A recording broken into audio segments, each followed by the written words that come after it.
बिहार में degree but रहा है। सरकार नहीं चाहती है कि विद्यार्थी पढ़े, इसे गुणवत्तापूर्ण शिक्षा मिले, सिस्टम पे सवाल खड़ा करेगा। तो कंप्लीट रूप से मानसिक रूप से गुलाम बना करके रखना चाहती है सरकार छात्रों को। जो ये माननीय शिक्षा मंत्री जो हैं चंद्रशेखर जी, इनको बीपीएससी के एग्जाम में बैठा दीजिए, पास करेंगे क्या? ऑल इंडिया स्टूडेंट फेडरेशन ये मानता है कि बीपीएससी से एग्जाम हो। जिस समय अंग्रेजों का जो नीति था वही नीति कमोबेश आज भी है। नमस्कार, बिहार संवाददाता देख रहे हैं आप और मैं हूं आपके साथ साक्षी। आज ऑल इंडिया स्टूडेंट फेडरेशन का जो है प्रेस वार्ता था। प्रेस वार्ता इसलिए क्योंकि आज एआईएसएफ का जो है अध्यक्ष चुने गए हैं। रजनीकांत जी हमारे साथ हैं जो अब एआईएसएफ के अध्यक्ष हैं। इनसे बातचीत करेंगे कि कैसा लग रहा है आपको कि आप एआईएसएफ के अब अध्यक्ष बन गए हैं। ऑल इंडिया स्टूडेंट फेडरेशन का 33वां बिहार राज्य सम्मेलन मुजफ्फरपुर में संपन्न हुआ। इसी कड़ी में हम लोग नए सचिव मंडल का गठन हुआ जिसमें हम अध्यक्ष चुने गए। और आज जो संवाददाता सम्मेलन इसलिए बुलाया गया है कि सम्मेलन में कई महत्वपूर्ण फैसले लिए गए हैं, जिस फैसले पर मुझे 3 साल तक हम लोग को संघर्ष करना है आगे।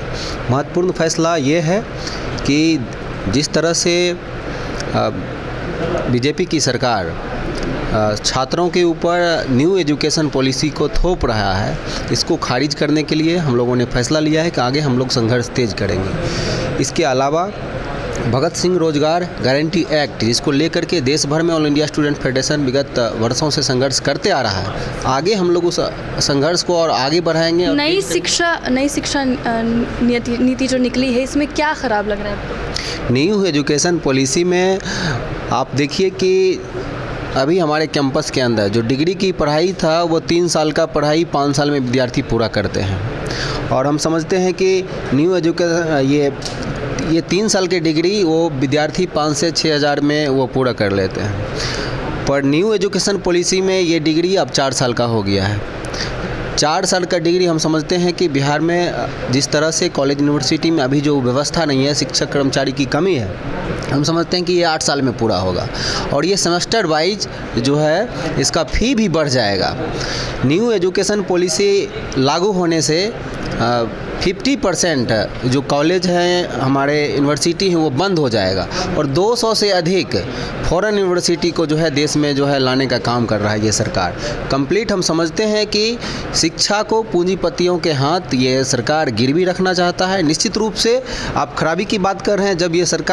जब शिक्षा निजी लोगों के हाथ में चले जाएगा, इसका प्राइवेटाइजेशन हो जाएगा, तो फिर शिक्षा महंगी हो जाएगी। तो किसान परिवार के बच्चे, गरीब परिवार के बच्चे, रिक्शा चलाने वाले, ठेला चलाने वाले, खेती करने वाले, ये सब लोग हायर एजुकेशन से दूर हो जाएंगे।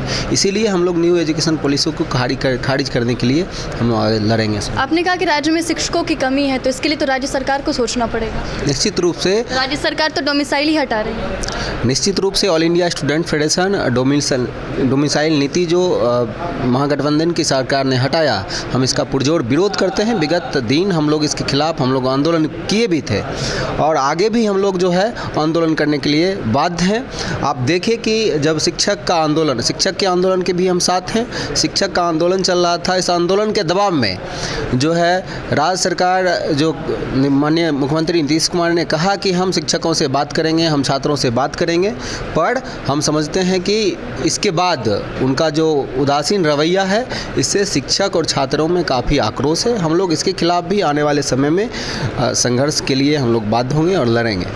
बिहार में जो स्टूडेंट है वो हमेशा लड़ाई लड़ते रहते हैं अपने हक के लिए। कभी उनको प्लेटफॉर्म नहीं मिलता, कभी उनको शिक्षक ही नहीं मिल पाते हैं। तो ऐसे में आप स्टूडेंट के लिए क्या कुछ करें? ऑल इंडिया स्टूडेंट फेडरेशन देश का प्रथम और सबसे पुराना छात्र संगठन है। हमेशा छात्रों के लिए लड़ा है।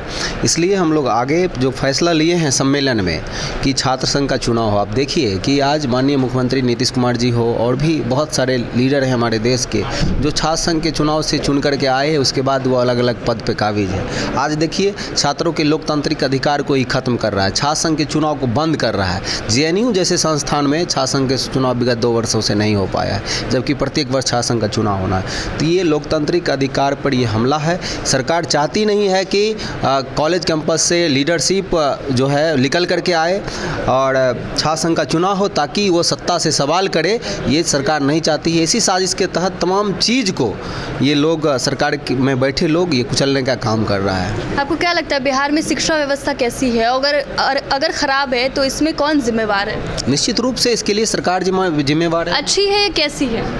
बिल्कुल नहीं अच्छी है। बिहार की शिक्षा व्यवस्था किसी से छुपा हुआ है क्या? बिहार में स्कूल में शिक्षक की कमी। आप देखिए +2 विद्यालय जहाँ पर भी है, +2 विद्यालय में शिक्षक नहीं है और वहाँ पर जो है फॉर्म भराया जा रहा है, एग्ज़ाम लिया जा रहा है। तो निश्चित रूप से बिहार में डिग्री बट रहा है। सरकार नहीं चाहती है कि विद्यार्थी पढ़े, इसे गुणवत्तापूर्ण शिक्षा मिले। निश्चित रूप से गुणवत्तापूर्ण शिक्षा लेगा तो विद्यार्थी सवाल पे और सिस्टम पे सवाल खड़ा करेगा। तो कंप्लीट रूप से मानसिक रूप से गुलाम बना करके रखना चाहती है सरकार छात्रों को। गुणवत्तापूर्ण शिक्षा के लिए गुणवत्तापूर्ण शिक्षक भी होने चाहिए। इसी को लेकर सरकार जो है कह रही है बीपीएससी से एग्ज़ाम देकर जाइए तभी आपको राज्यकर्मी का दर्जा मिलेगा। क्या लगता है आपको कि उनको बीपीएससी से एग्ज़ाम देना चाहिए? देखिए बीपीएससी से एग्ज़ाम का ये सवाल नहीं है। बीपीएससी से एग्ज़ाम होनी चाहिए, पहले भी होता था, यही सरकार ने हटाया।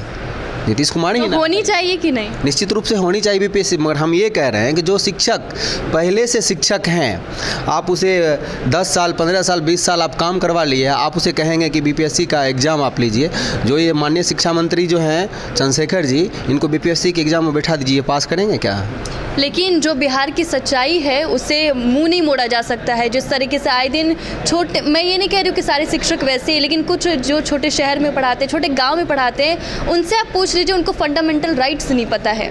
हमारे कुछ दिन पहले हमारे एक पत्रकार गए थे एक स्कूल में, उनको फंडामेंटल राइट्स नहीं पता है। तो ऐसे शिक्षकों पर तो एक्शन लेना चाहिए। देखिए हम स्पष्ट ये मानते हैं, ऑल इंडिया स्टूडेंट फेडरेशन ये मानता है कि बीपीएससी से एग्ज़ाम हो, बिल्कुल पारदर्शी हो, परीक्षा के दौरान प्रश्न पत्र भी लीक ना हो, पर जो शिक्षक पहले से काम कर रहा है उसे राजकर्मी की दर्जा मिलनी चाहिए। उसे आप बीपीएससी के एग्ज़ाम में बैठाएंगे, वो कैसे पास करेंगे? ये अपने आप में ये अजूबा बात है। जो लोग 20 साल पहले पढ़ाई से दूर हो गया, पढ़ाई छोड़ दिया, आप उसे बीपीएससी का एग्ज़ाम लेंगे? कौन लोग पास करेंगे बीपीएससी का एग्ज़ाम? ये सब बिल्कुल गलत है। यह सब इस बात का खंडन करता है। हम समझते हैं कि आगे जो बहाली आए उसमें बीपीएससी हो और उस नोटिफिकेशन में स्पष्ट ये बात लिखा हो। आपने नोटिफिकेशन जारी किया तो उसमें क्यों नहीं लिखा कि बीपीएससी से एग्ज़ाम होगा? आप नोटिफिकेशन जारी करते हैं, उसके बाद बीच बीच में आकर के आप नोटिफिकेशन में बदलाव लाते रहते हैं। पहले एकदम रात भर में वो नोटिफिकेशन आ जाता है। आप पहले बोले कि बिहार के लोगों के लिए जो है बड़ा तोहफा, शिक्षक बहाली को लेकर के आप बिहार के छात्रों को बड़ा तोहफा दिए, फिर उसको कैसा तोहफा दिए कि उसका कोटा ही ख़त्म कर दिए। रातों रात आप डोमिसाइल नीति को लागू करके आप छात्रों की कोटा को, बिहार के छात्रों का कोटा को आप कम कर दिए। तेजस्वी जी चुनाव के दौरान घूम घूम करके अलग अलग सभाओं में कहते थे कि जब हम सरकार में आएंगे तो डोमिसाइल नीति को लागू करके बिहारी छात्रों को रोजगार के लिए हम सबसे पहले प्राथमिकता देंगे। अब क्या हो गया? तेजस्वी जी को क्यों नहीं बोल रहे हैं? क्यों चुप हैं? ये अपनी वादा भूल गए हैं। तो छात्र आक्रोशित है, इनको जवाब मिलेगा निश्चित रूप से। ऑल इंडिया स्टूडेंट फेडरेशन, सरकार किसी का भी हो, छात्र हित का बात आएगा तो विरोध होगा, चाहे सरकार किसी का भी हो। तो क्या लगता है सरकार छात्र हित की बात सोच रहे हैं कि नहीं? क्योंकि आप लोग इतनी बात कर रहे हैं और सरकार, मुझे लग रहा है सरकार के कानों पे जू तक नहीं रेंग रही। एक तरफ जो है सीटेड बीटेड पर लाठी डंडे चला दिए जा रहे हैं, जो भी आंदोलन कर रहे हैं उन पर लाठी डंडे चला दिए जा रहे हैं। देखिए जिस समय अंग्रेज़ों का जो नीति था वही नीति कमोबेश आज भी है। शिक्षक आंदोलन में आते हैं तो उस पर कार्रवाई कर दिया जाता है। आंदोलन करना शिक्षक का लोकतांत्रिक अधिकार है। उसका छुट्टी लेकर के वो जो लोग आए, के पाठक का हम इस फैसले का कड़ी निंदा करते हैं कि ऐसे जो शिक्षक आंदोलन में आए उन सब पे जो है आज की डेट में कार्रवाई हो गया। निश्चित रूप से ऐसा नहीं होना चाहिए। आंदोलन को कुचलने के लिए और शिक्षकों को, छात्रों को डराने के लिए लाठी डंडा गोली ये सब चलाता है। तो बिहार में ये सब चीज़ होते रहा है, लोगों को आदत पड़ गया है। हम लोग हमेशा लड़ने वाले लोग हैं, लड़ेंगे। बिहार के छात्र लड़ेगा, बिहार का शिक्षक लड़ेगा, लड़ रहा है। बताइए, बिहार से जो है ज़्यादातर IAS IPS निकल कर जाते हैं और जैसे आप बाहर दूसरे राज्यों में जाते हैं, बिहारी को इस नज़र से देखा जाता है, तो आप उस समय क्या सोचते हैं? देखिए बिहार के पढ़े लिखे प्रोफेसर शिक्षा मंत्री जी जब इस तरह का बयान दे कि बिहार में हम डोमिसाइल नीति को इसलिए से हटाए, बाहर के लोगों को इसलिए आमंत्रण कर रहे हैं कि बिहार में जो है गणित का शिक्षक नहीं मिलता है, फिजिक्स का शिक्षक नहीं मिलता है, केमिस्ट्री का और इंग्लिश का शिक्षक नहीं मिलता है, तो बिहार के शिक्षा मंत्री ही जब इस तरह का बयान दे तो हम बाकी लोगों से क्या अपेक्षा करते हैं, जबकि हम इस बार भी आईएएस ऑल इंडिया यूपीएससी में फर्स्ट टॉपर सेकंड टॉपर दिए हैं। हम बिहार के लोग देश को शून्य दिए हैं, दुनिया को शून्य के ज्ञान दिए हैं। बिहार में जो है पीजी पीएचडी करके जाइए, मरीन ड्राइव पर लोग चाय बेच रहा है, फुचका बेच रहा है, और इनको जो है मैथ का टीचर नहीं मिलता है। तो शिक्षा मंत्री इस तरह का बयान देगा तो बाकी लोग बोलते हैं तो क्या कह सकते हैं। बिहार में टैलेंट की कमी नहीं है, बिहार कहीं भी पीछे नहीं है, हर क्षेत्र में बिहारी अपना झंडा गाड़ रहे हैं, दुनिया देख रही है। तो बिहार को पिछाड़ने में किसकी ज़्यादा भूमिका रही है, सरकार की या हम जनता की, कि हम आगे आकर अपनी मांग ही नहीं रख पा रहे हैं? निश्चित रूप से देखिए, कोई भी राज्य कैसे आगे बढ़े ये जिम्मेवारी जो है सरकार के ऊपर होता है, इसीलिए हम लोग सरकार को चुनते हैं अपने स्तर से। तो अगर आज बिहार पीछे है तो स्वाभाविक बात है कि बिहार की जो सरकार है उसके लिए जिम्मेवार है, निश्चित रूप से जिम्मेवार है। तो ये हमारे साथ थे एआईएसएफ के अध्यक्ष, जिन्होंने कहा है कि सरकार किसी की भी हो, जो स्टूडेंट है वो हमेशा अपनी मांगों को लेकर आवाज़ उठाते रहेंगे।